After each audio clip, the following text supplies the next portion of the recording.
Oh, Kali ini kita akan mempresentasikan jenis-jenis alat listrik. Pertama-tama kita dari kelompok 7. Nama saya Muhammad. Nama saya Lesmana Ramadan. Yang pertama, alat ukur voltmeter. Voltmeter adalah alat ukur yang digunakan untuk mengukur tegangan listrik antara dua titik dalam rangkaian dengan tujuan agar tegangan dapat terbaca dengan benar. Satuan tegangan adalah volt. Ampermeter berfungsi untuk mengukur volt arus listrik yang mengalir dalam rangkaian. Alat ini harus dipasang secara seri karena arus melewati alat ukur. Satuan arus listrik adalah ampere.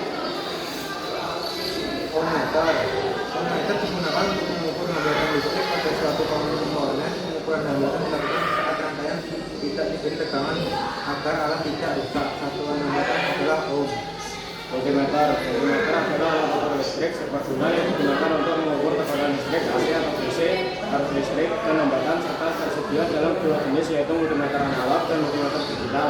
Sehingga alat ini sering digunakan untuk praktik kelistrikan karena praktis dan mudah digunakan.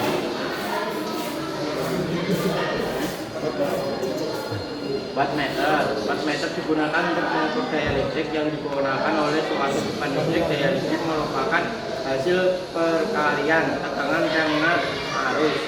Satuan daya listrik adalah watt. Tang ampere berfungsi untuk mengukur arus listrik dan memutus kabel. Cara kerjanya dengan menjepit kabel menggunakan bahan alat. Alat ini lebih aman dan praktis, terutama untuk arus besar. Kawinan meter berfungsi untuk mengukur energi listrik yang digunakan oleh suatu program selama waktu tertentu.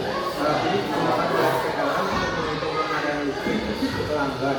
Satuan pengukuran adalah kilowatt volt. Air tester digunakan untuk mengukur tahanan pembumian atau grounding. Alat ini memastikan sistem pertahanan bekerja dengan baik agar instalasi listrik aman dari sengatan listrik dan gangguan air. Simpulan, alat ukur listrik memiliki fungsi yang berbeda-beda dan harus digunakan sesuai kebutuhan, pemahaman, cara kerja, dan pemasangan. Alat ukur sangat penting untuk keselamatan kerja dan ketelitian pengukuran.